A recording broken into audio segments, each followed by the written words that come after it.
Hi, I'm turning 26 next month, and I currently work a dead-end job pretty much. I need to make more money to support myself, but I don't know where to turn. I'm not smart enough for school, so that's out of the question. Just curious about what you guys do. Thanks. Story 1.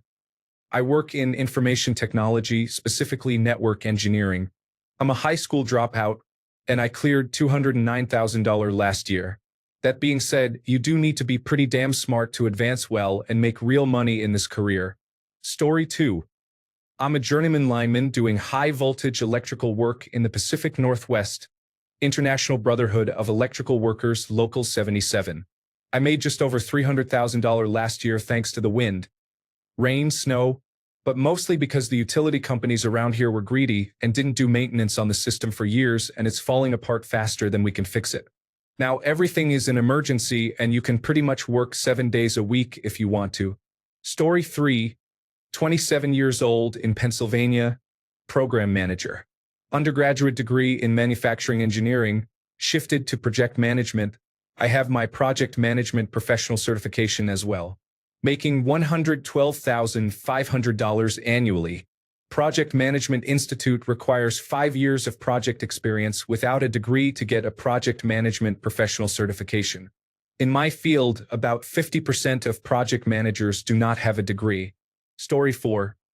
My wife and I are both in project management, she in information technology and me in commercial audiovisual. We both make well into 6 figures, but we do have our project management professional certifications, so you don't start out there.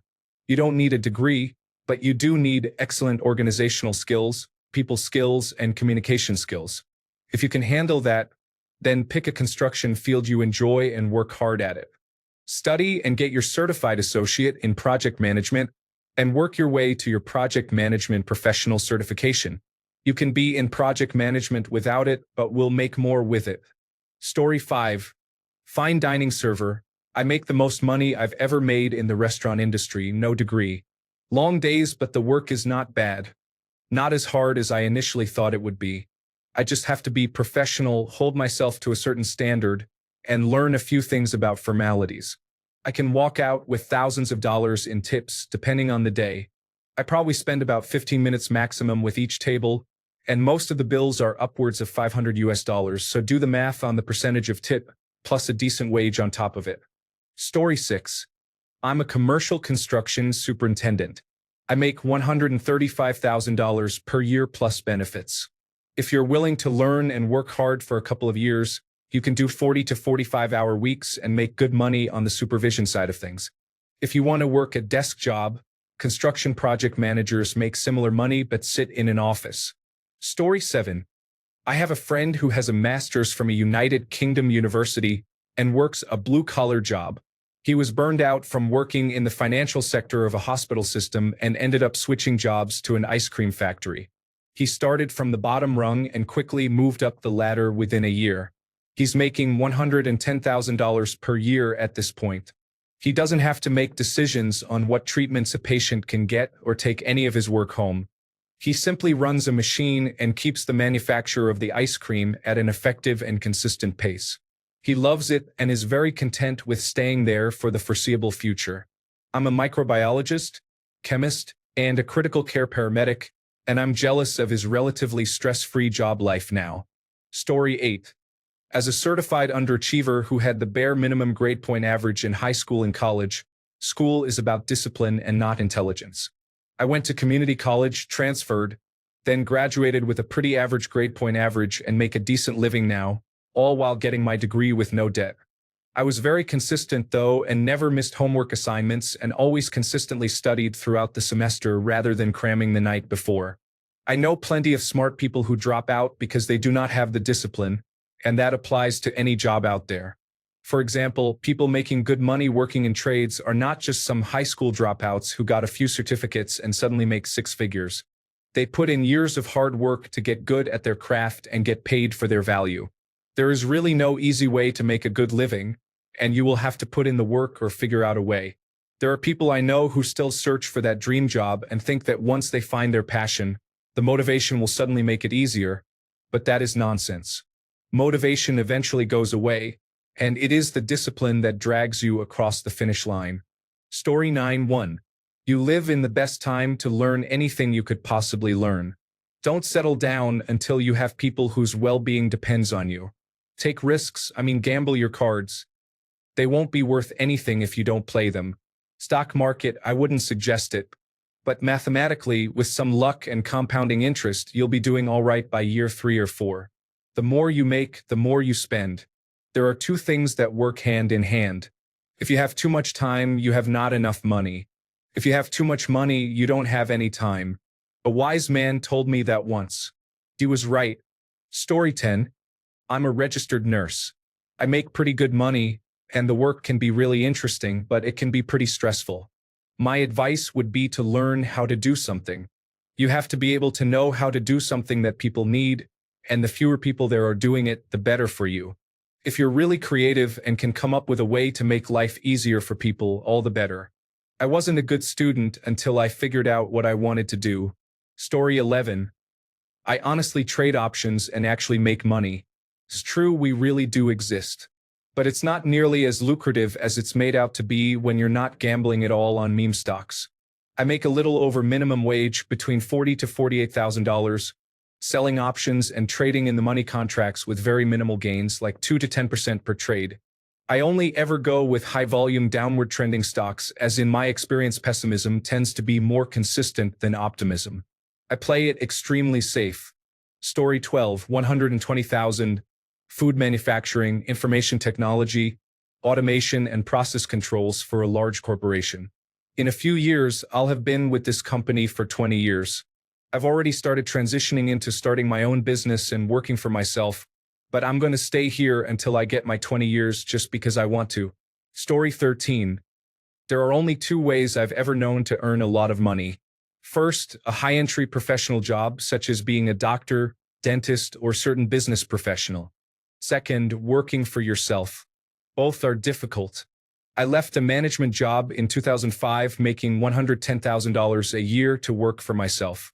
After working 50 hours a week for 5 years, my income reached the same amount.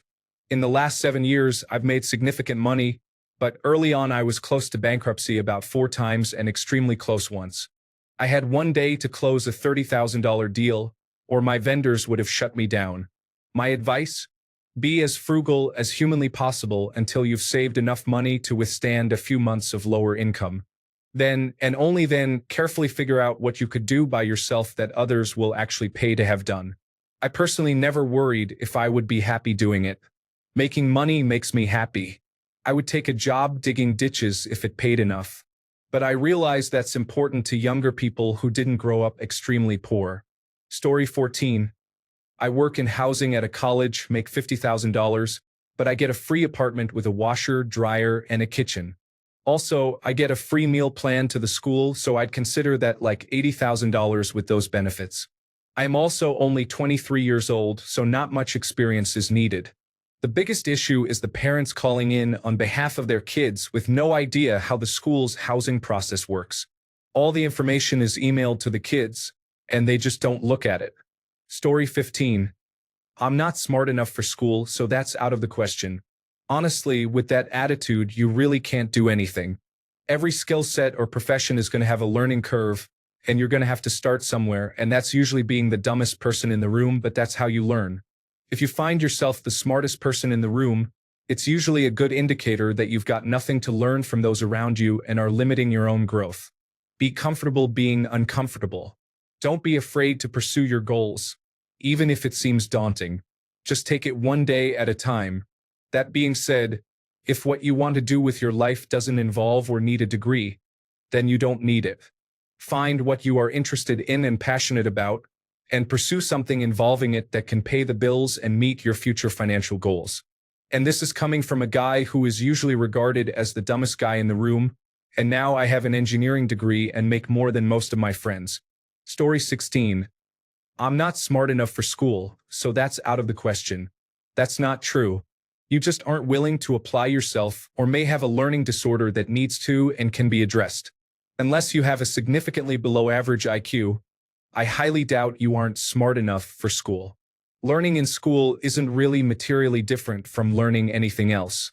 Tradesmen like heating, ventilation, and air conditioning technicians, electricians, plumbers, and operating engineers all involve some level of schooling, just not in a college.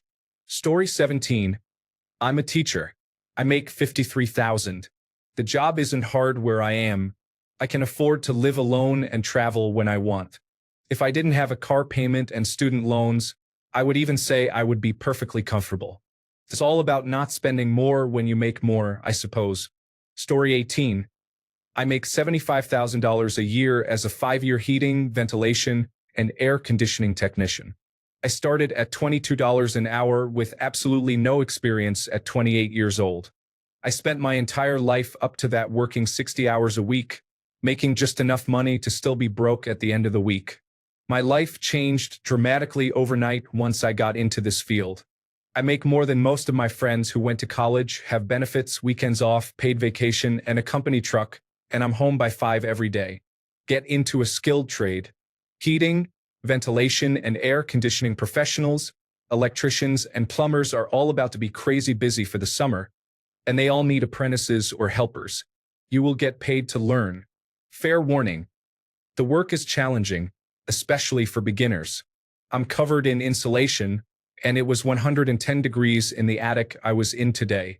But I can pay my bills, I drive a nice car, I eat pretty well, and I'm going on a 10-day vacation at the end of the week. Story 19. You're 26. It's not too late to get your act together and join a military branch like the Navy. I went in at 28 and only did 4 years, but I walked out with a GI Bill to pay for most of my college and had a blast visiting the Mediterranean. I learned I was really good at computers and turned it into a $100,000 plus career. Is there nonsense in the service? Yes, tons of it, but you're always assured of 3 hot meals and a place to sleep. The military is simple if you just follow directions and save your money instead of giving it all to a significant other. Don't worry about girls. There'll be plenty of individuals who will happily latch onto anything in a uniform just for the free benefits. Just be sure that when you come back from deployment, any child she says is yours should be tested to be sure. The number 1 rule in today's military is to get a DNA test, or you don't pay. Story 20. I live in a third world country, so my numbers are only good for our own standard. I was an English professor for both public and private institutions, and in 2014 I went to work for a United States company whose leader is hated on the whole internet. I keep it ambiguous for public relations reasons. I am near the top of the food chain in my human resources department, hoping to see the fruit of 7 years of work. Story 21. United States Air Force. I'm enlisted and I'm not rich, but the benefits and resources have allowed me to grow and prosper well enough for my wife to not have to work if she doesn't want to. Story 22. Looking to finally earn about $90,000 this year as a lineman. I am going to need to finish up some apprenticeship work, and within the next few years, I should be able to reach into the $120,000 and $140,000 range. Story 23. I work in manufacturing, precision machining. Took me nearly 15 years to reach this point, but I earn a very good income, well over 6 figures. If you constantly learn, push, and improve, the sky's the limit in this industry. I earn more than many professional engineers. I'm not saying that to flaunt. I'm just illustrating how this trade and industry can reward people if they do it right. Story 24. I'm an electrician. I can work a ton of overtime and clear $200,000 a year easily, or I can work 40 hours a week and clear $120,000 a year. I also have a skill or trade to fall back on if it all hits the fan and I need to hustle. Story 25. I'm an engineer and make a good living, but my cousin is a plumber and almost makes as much as I do.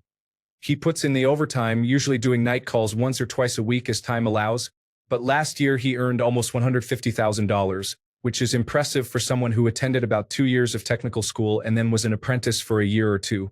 He was out making real money before I even finished my college courses and has had consistent work for over 10 years. We both have 2 kids and live in similar neighborhoods. He even has a nicer car than I do. I'll probably end up making a bit more than him over the course of our lives, but he is able to give his family a nice life and the kids have no idea, they think we do the same thing. Story 26. I'm a nurse. I made $96,000 last year. Have you considered a trade? truck driving, welding, plumbing, mechanic. Certifications to operate heavy machinery. Crane operators can make a significant income. If you really have no idea where to go and want to do something, the military is always an option. Guaranteed employment with regular raises, full benefits. Schooling is pretty much entirely paid for if you find something you want to pursue more deeply. You can apply to change careers every few years. There's a good chance you'll get to travel the world. Housing and food are covered, either directly through the base or off base as basic allowance for housing. Oh, and there's a pretty nice retirement plan where at less than 50 years old, you get a pension. Obviously, don't enter as a grunt, but there are plenty of career opportunities to explore which will be provided and paid for by the government. Other than that, your options are fairly limited. Either manual labor, service jobs like waiting tables, or the same dead-end jobs you're working now. You don't have to do something you love, but something you can tolerate for 40 hours a week. This whole purpose is to make money. That time doesn't matter. If you go down the military route, do yourself a favor and try the Air Force first.